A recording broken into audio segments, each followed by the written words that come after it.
What's up, YouTube? Georgia Silver Hunter back, and today we are up for another $25 penny hunt and album fill. And as you can see, I've got everything out I need to do a proper penny hunt, so let's just jump into it.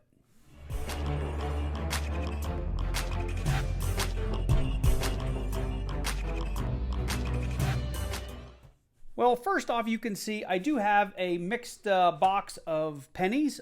These 7 rolls here actually all appear to be 2022s, or at least some manner of BU penny. Everything underneath it is a customer wrapped, and the Wells Fargo I got it from said it came from a kid who came in with his parents. And I did have one on here that said pre-1972, and I weighed it, and it was about 150 grams. So I think we got a whole roll of copper right there. Other than that, it'll be interesting to see what we have in here. Of course, we are still working on our albums. This #1 album is just sad. I think I've only got a couple, 3 or 4 pennies in here. You can actually go back on my channel. I have a playlist for the other 10 episodes, but we really struggle to find older wheat pennies down here in Georgia. Our middle book is the main book we'll be working on, and our third book is completely full from 1976 to 2013. So let me get those out of the way, and we'll dive deep into those at the end. Of course, we need a digital scale that does grams down to at least 1/10 of a gram when we're doing pennies, because our copper pennies weigh 3.1 grams and our zinc pennies weigh 2.5 grams. And then I have a document in the description down below this video, and I've also made this mat. It was based on something that I got from Jinx Brothers, who has now started another channel, and I've kind of refined it and updated it for my needs. But this thing makes it really nice and easy. I can set it up over here in the corner, and it just tells me everything that I'm looking for. So that's what I'm going to do right now. Of course, we need our digital scope because we're looking at pennies, and they're awfully small. So with that said, let's go ahead and just first here on camera, I'm going to at least lay out these pre-1972s to see if we have any wheaties, and I'm going to weigh it for you right here on camera.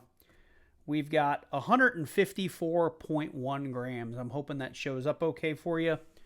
Here, let me zoom in just a little bit, and let's go ahead and get these out. We know this is going to be loaded with copper. At that weight, it has to be loaded with copper. It has no other choice because you just can't get 154 grams worth of zinc pennies in a wrap. So what I'm going to do here is just lay these out, and we're just going to do a quick reverse check to see if we do have any wheat pennies or if we're just pre-72. It does look like we are completely pre-72 here. No wheaties, no 1958s or earlier. So that said, I'm going to go ahead and I'll go back through these off camera. I will bring you guys in for any wheat penny finds we have, as well as any variety or error. I won't bring you in just for copper that I'm pulling aside. And by the way, I do keep all of my copper. I've got boxes and boxes of copper.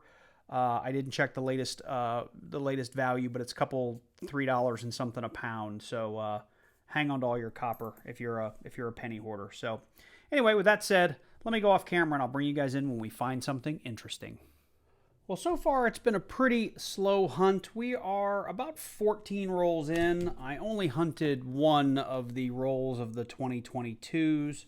I may go back and do that at the end because there's a couple of errors on that 2022 that I may take the time to look for. But I wanted to stop you here because I've been weighing these as they come out just to get an idea how much copper should be in there. And as you can see, we've come across another one that's 151 grams.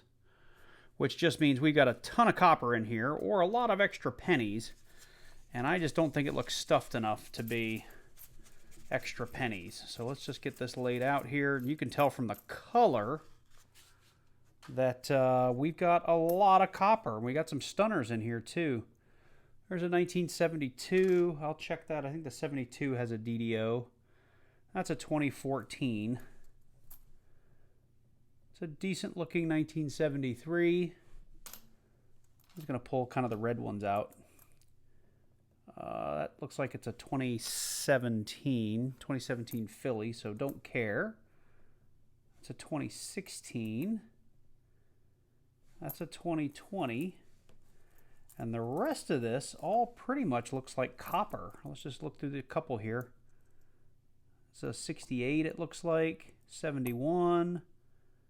67. Yeah, these are all going to be copper. So I'll go off camera. I'll look through them. If we happen to find any wheaties or any DDRs or DDOs, I'll be sure to bring you in. But looks like we got another whole, pretty much full roll of copper. Looks like we were about 4 coins short of a full roll. So I'm just at the end of roll 20. I've got a good cup of copper going. This actually came out of my last roll, and I don't have a whole lot to show for it. I've got a couple of potential book upgrades and a couple of 1959Ds that I pulled just because they're the oldest ones I've found. Got a couple of 2009s where they did the 4 commemorative years for Abraham Lincoln, and then I've just pulled any copper that's in red condition basically. But where'd he go? This coin is not in great shape, but I wanted to bring it in because it features at least one variety that I'm sure of, and a second one that I'd love to get your opinion out there in the coin community. So this is a 1969D. I'm going to get it here under the scope. Let me back out a little bit. I believe this is the floating roof variety. So you can see there should be some lines connecting the top part of this roof. Let me see right here. From here to here. And on the other side, there should be a line in the same place. And it's missing, and my understanding is that's from dies that have been over-polished.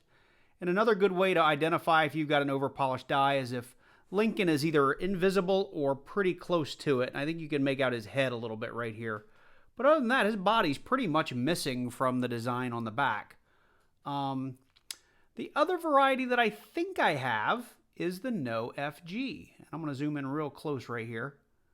We've got just a little trace of like a mark,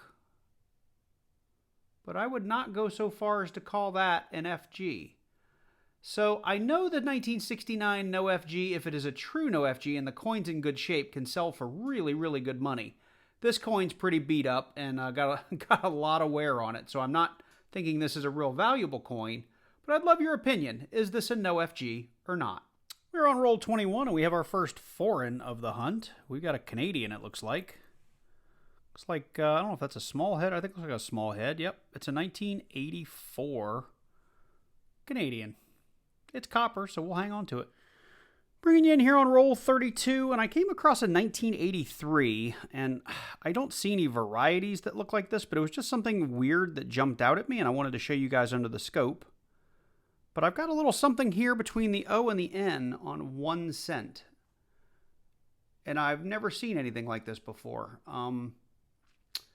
It appears to be raised. It does not appear to be a die clash because there's nothing on the other side that looks like that. So I don't know what this is. If you guys know, let me know in the comments down below. I'd love to hear from you. I'll hang on to this for a little while just in case it's just a penny. But I just thought it looked a little weird.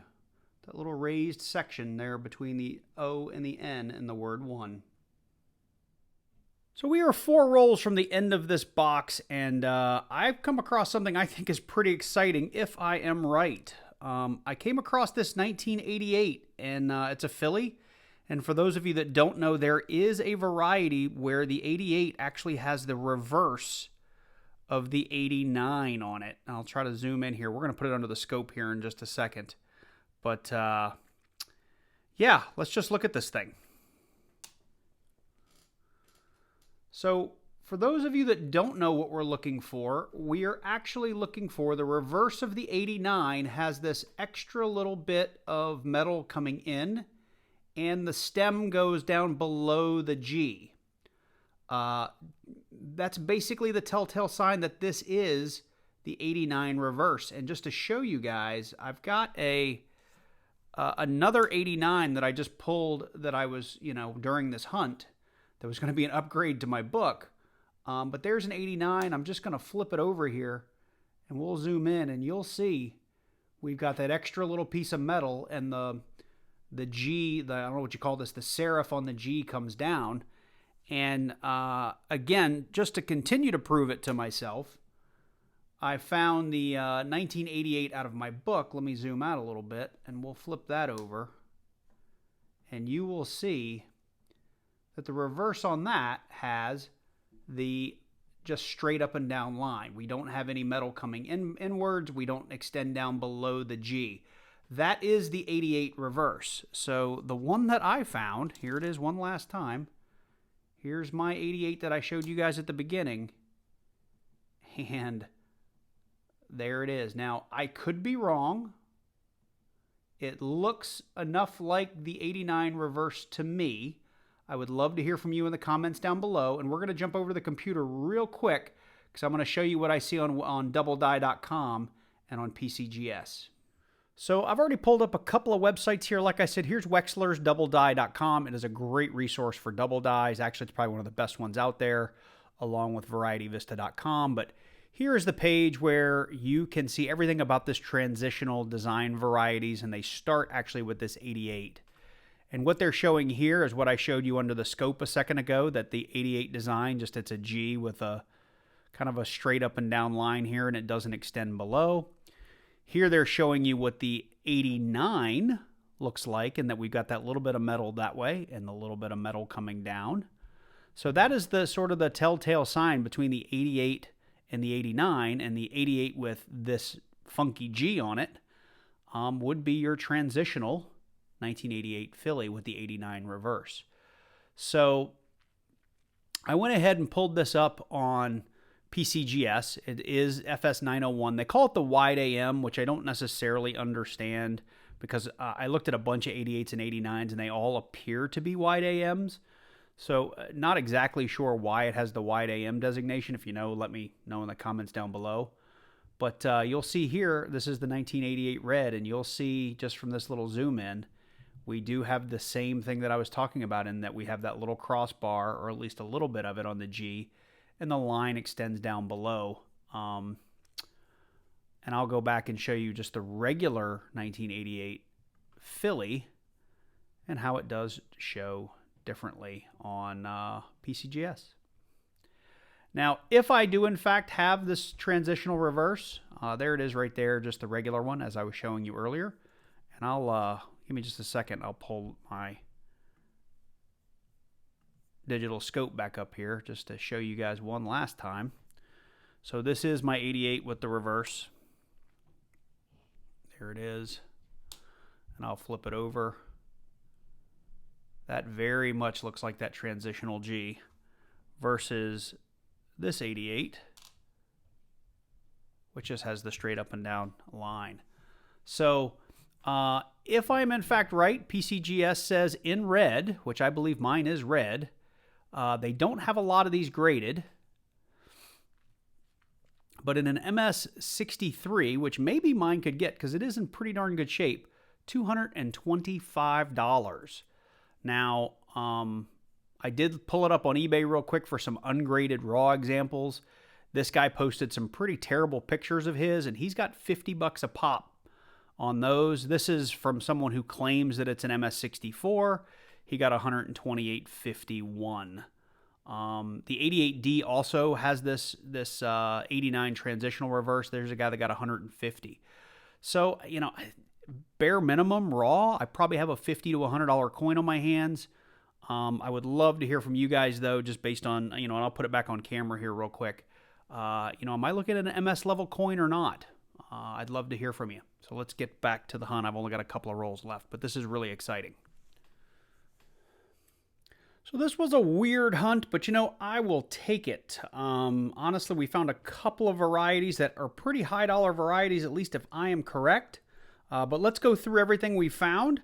You know, in 25 rolls, I didn't find a single wheat penny, which I think is a record.